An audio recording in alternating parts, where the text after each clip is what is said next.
Let's play a game. How to play. We will play 3 different types of games.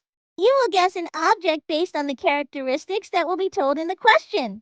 You will guess the nature of an object shown in the question, and you will be given multiple choices.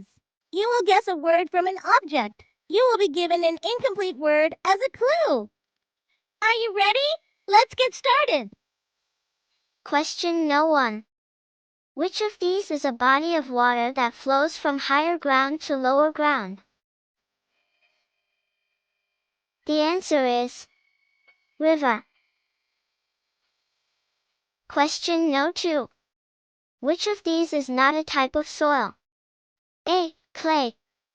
B. Sand. C. Loam. D. Pebble.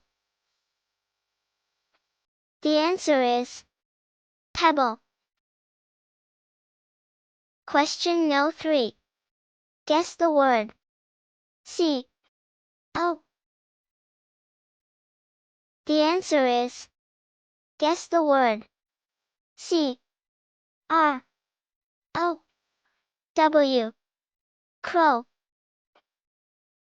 Thanks for watching. Please subscribe our channel for more videos.